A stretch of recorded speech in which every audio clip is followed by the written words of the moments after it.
Today I want to talk about Mr. Morale and the Big Steppers.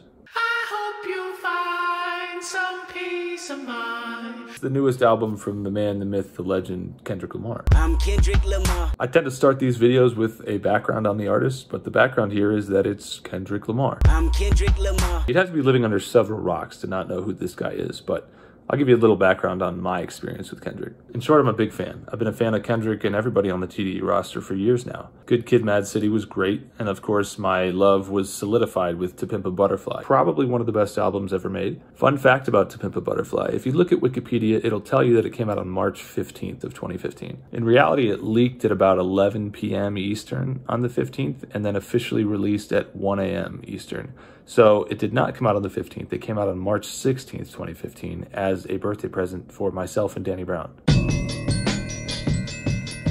The following year, he released Untitled Unmastered, supposedly cutting room floor stuff from To Pimp a Butterfly. And man, that album's underrated. It's very, very good. He just continued to push in this weird, jazzy sonic direction that I love. And then he released Damn, which, yeah. Look, I'm not personally a fan of Damn. I think it's a bit too commercial for my taste. And it also features some of the weakest hooks he's ever had. I feel like a lot of people would consider that a hot take, so let's not dwell on that. We've had 5 years to dwell on that album. In the lead up to this album, he releases The Heart Part 5, the latest entry in a series of singles that does not make the album, and it's very jazzy, so I'm getting my hopes up thinking, even if we're not necessarily going in that direction again, we're probably going less commercial, which for me is good. We also find out that it is a double album with an image that Kendrick teases, and that for me is a red flag right away, because I don't need an album that long. Double album could be a lot of things. Double album could be Drake's Scorpion.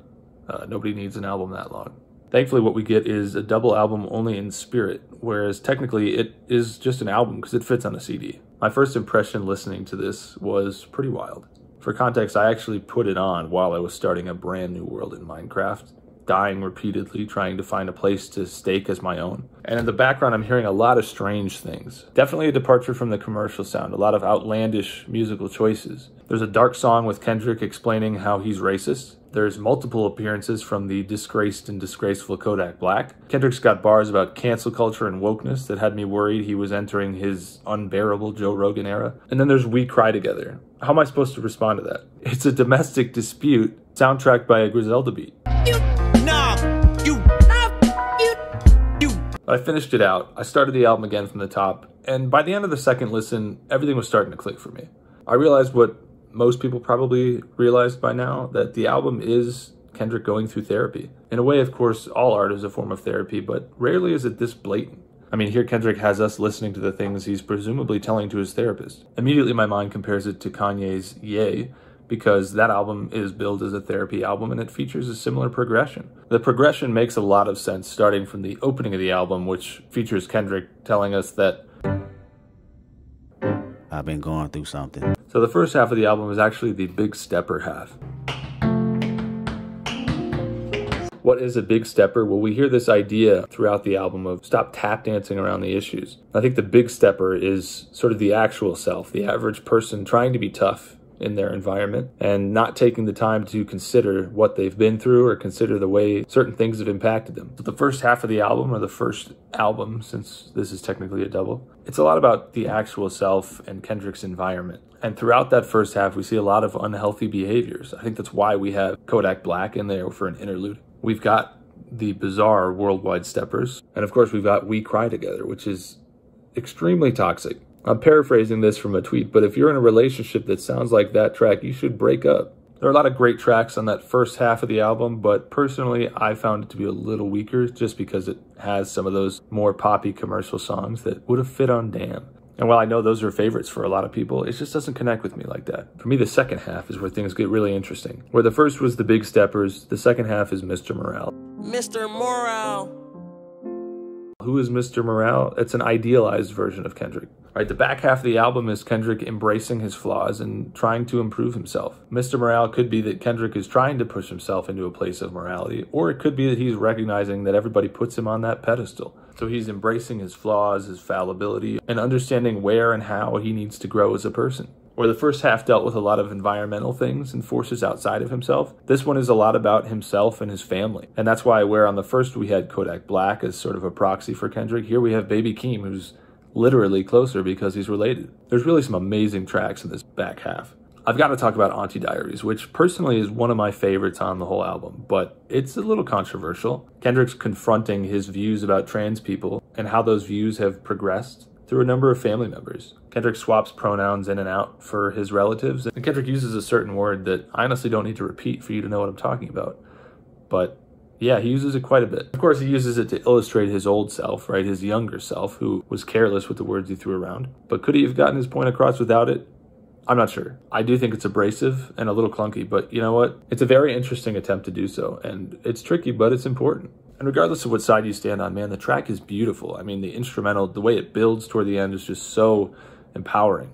And then there's Mother I Sober shortly after that, which, again, very heavy track, very personal details. Kendrick talking about generational curses, abuse in his family, addiction. Kendrick has a tendency to inhabit characters in his music. He's done so in the past, and even here with Mr. Morale. I mean, that's a character. But with songs like Auntie Diaries and Mother I Sober, this feels like the closest we've gotten to the core of Kendrick Lamar and who he really is. It's an extremely personal album, and I applaud him for exploring these topics. It's obviously a very public way of discussing these things that I'm sure he's discussed privately in therapy or with his family. But hey, at least he can say he's no longer tap dancing around the issues. So really the thesis of this album becomes apparent in some of the last few tracks. Kendrick telling us things like he is not our savior and he's choosing himself. Kendrick made you think about it, but he is not your savior. I chose me, I'm sorry. I really love the closer where he talks about, sorry I couldn't save the world, you know, I had to work on myself. It can be hard for us to remember that artists are people, especially when we put them on a high pedestal. I mean, we're talking about a guy who won a Pulitzer Prize for what I think is his worst album. That's another hot take.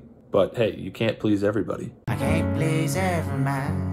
When I first saw the album, I was struck by the fact that he's wearing what seems to be a crown of thorns. But on closer inspection, it's not actually a crown of thorns, it's a jewelry piece. This, of course, has been confirmed as we've seen him wearing it in performances since, but it's also displayed pretty clearly inside the jewel case if you buy the CD. There's something to be said about Kendrick having a God complex if he's comparing himself to Jesus, but I don't think it's that simple. I just told you who I thought I was, a god.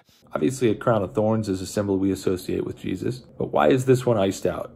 Why is this a jewelry piece instead of an actual crown? Well, I think it has something to do with Kendrick telling us that he's not our savior. The fact that it's iced out, the fact that it's covered in diamonds and is a jewelry piece, to me suggests that it wasn't put there by Kendrick, but by the culture of hip-hop. You know, diamond jewelry and expensive chains are a frequent image in hip-hop, and some wear one with a face of Jesus. This is what is often called a Jesus piece. Kendrick's crown here is sort of a different kind of Jesus piece. You know, Kendrick seems to have been labeled as a god by hip-hop fans, by the culture at large. Anytime some old head rapper comes out talking about the future of rap and how they feel confident, they all name drop Kendrick. Talk to Joey Earl, Kendrick Cole, gatekeepers afloat. If you ain't Kendrick Cole, it's on and you're gonna. I mean, Kendrick did once label himself the king of both coasts, but does he view himself as the savior of hip-hop? Probably not, especially not at this point. And yet he wears the iced out crown of thorns. Not by choice, but because that's the position that he's been given. So the thesis of this album kind of reminds me of Frank Ocean's line in Future of Free. I'm just a guy, I'm not a god. I'm just a guy, I'm not a god. Sometimes I feel like I'm a god, but I'm not a god. Kendrick's just some guy who makes music, the same way I'm some guy making videos. Of course, he's better at what he does. But yeah, Kendrick's telling us that he's been going through something for the last 5 years. And with the weight of the world on his shoulders, it's probably been really hard for him to decide what he would do next, how he would fulfill the role that we've given him.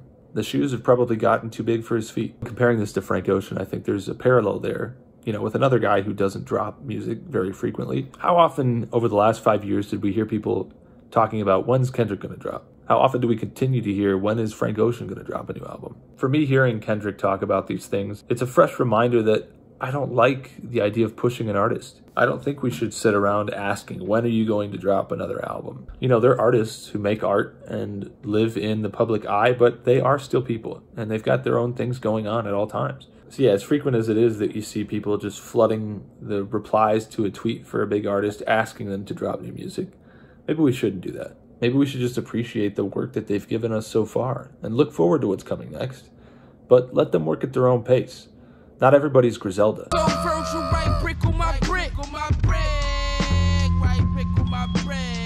Finally, something I want to talk about here at the end is album sales. I've seen a lot of discussion around this album in particular, with people looking at Kendrick's sales first week and saying that he fell off. I had someone tell me I fell off. Ooh, I needed that. I don't know what the number is. I don't really care to look it up. It's not really my business what the label is making off of their artists. But of course, you know, somebody takes 5 years to make an album, they're probably not going to sell as well as they once did. Especially when an artist follows their most commercial release ever with their most personal statement ever. Yeah, there's not going to be as much sale potential, but honestly, who cares? We're talking about art here. Kendrick had a lot to get off his chest here and a lot of weight to lift off his shoulders. And of course it took him a long time because he was going through a lot. Do you think he cares how much money the album made? It would be like if I came up to you and said, hey, I've been going through a lot lately and I finally feel like I've turned my life around. And your only response is, okay, great, but how much money are you making? I feel like I've said this in multiple videos now, but art is forever. And an album like this is going to persist. It might not be something you listen to all the time because it is heavy, but it's going to be there forever. In the grand scheme of things, 5, 10, 20 years from now, when you go back and listen to this, what